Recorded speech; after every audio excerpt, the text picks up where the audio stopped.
Herkese günaydın. Yani tatsız bir hafta. Özellikle dün akşam alınan kararlarla birlikte eminim pek çoğunuzun fazlasıyla canı sıkkındır.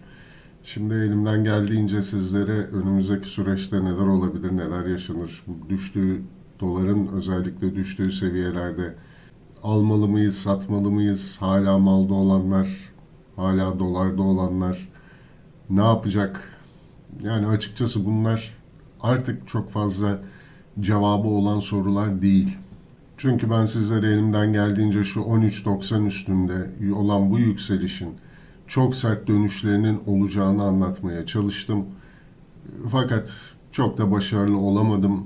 30 lira hedef verenler her zaman daha makbul oldu. Ama ne yazık ki dönüyoruz dolaşıyoruz hep aynı şeyi yaşıyoruz. İşte 2018 yılında 5-10'lara düştüğünde 10 lira olacak. 2019 yılında 5.45'lere düştüğünde ne kadar diyordu? 12 lira olacak deniyordu. Şimdi de 30 lira olacak dendi. İşte geldiğimiz seviyeler ortada. Peki dün gece ne oldu? Esas bir ona bakalım.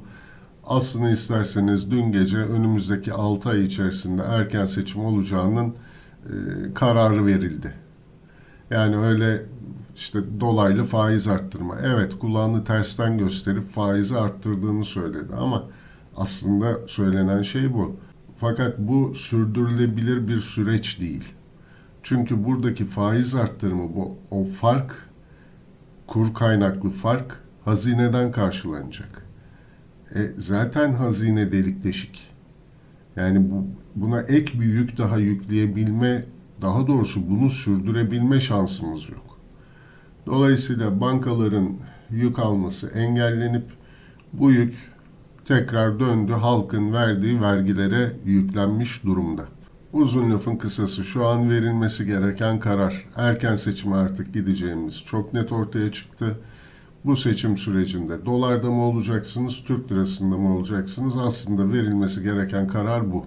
Peki grafikler bize ne diyor? Hemen hızlıca bir onlara da bakalım. Şimdi bir kere şu yükseliş sürecinde ilk benim video çekmeye başladığım dönemlerde bu. Şurada gelen 13.50'lere doğru gelen yükselişte aykırı mumlar bulmuştuk. Bunlardan bir tanesi 11.69'dan geçiyordu. Bu bölgeye doğru satışlar gelebilir demiştik ve 11.60-11.67'yi de bu bölgede destek yapmıştık. Şu düşüş sürecindeki şuradaki aykırı mum da 12.50-12.70 bölgesinden geçiyordu. Ve daha sonra burayı kırarak 13.90-14 bölgesine doğru hareket geldi. Şimdi geldiğimiz seviyelerde gene bakın bu bölgelerden destek buluyor. İlk gece yarısı gelen düşüşler 12.50-12.70'ten alımlarla karşılandı. Yukarıda da 13.70-13.90 aralığı direnç olarak çalıştı. Bu sabah da bu bölgeden gelen satışlar aşağıda 11.60'ların da altına düşse de tekrar buradan gelen alımlarla yukarıda 12.50-12.70, aşağıda 11.60-11.69 bölgesini destek olarak ve direnç olarak çalıştıracak. Aslında şurada yaşadığımız şu yatay sürece tekrar geri döndük. 11.66 stop ve daha aşağılardaki seviyelerden alım düşünülebilir. Yukarıda da 11.50'nin üstüne attığı takdirde alım yapılıp 12.70'in üstüne attığında alım yapılıp aşağıda da 12.50'nin altına stop konulabilir yeni işlemler için. Dolarda olanların da işte dediğim gibi şuna karar vermesi lazım. Seçim sürecine dolarda mı gideceksiniz, Türk lirasında mı gideceksiniz? Sonuçta şu an atıyorum elinizde 10.000 dolarınız varsa hala 10.000 dolarınız var. Burada tabii ki Türk lirasının erimesi söz konusu ama yani bunu çok böyle büyük bir kayıp olarak görmemenizi tavsiye ederim. Eğer ihtiyacınız olan parayı buraya yatırmadıysanız, ihtiyacınız olan parayı önümüzdeki birkaç ay içerisinde ihtiyaç duyacağınız parayı götürüp bu seviyelerden zaten dolara çevirdiyseniz ona da artık yapacak hiçbir şey yok. Yani aslında bu süreçten çok önemli bir ders çıkartmamız gerekiyor. Eğer bir piyasada herkes alım yönünde hareket ediyorsa biz satıcı olmak zorundayız. herkes satış yönünde hareket ediyorsa biz alıcı olmak durumundayız. Bence şu an dolar alım için güzel fırsatlar veriyor. Dün akşam alınan kararların çözüm olmayacağı apaçık ortada.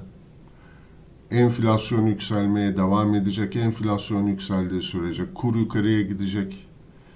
Dolayısıyla da bu seviyeler çok güzel alım fırsatı olarak önümüzdeki süreçte karşımıza çıkacak. Ben de bu kanaldan size elimden geldiğince öyle 30 liralar olacak, 20 liralar olacak gibi hikayeler değil, gerçekleri mümkün olduğunca anlatıp önümüzdeki süreçte karşımıza çıkacak önemli seviyeleri buradan göstermeye çalışıp bu yolculukta, bu süreçte sizlere yardımcı olmaya çalışacağım. Evet, bugünlük bu kadar olsun. Yine gün içindeki gelişmelere bakarak ufak kısa videolar da çekerim büyük ihtimal. Tekrar görüşmek üzere diyelim. Herkese çok geçmiş olsun. Hoşça kalın.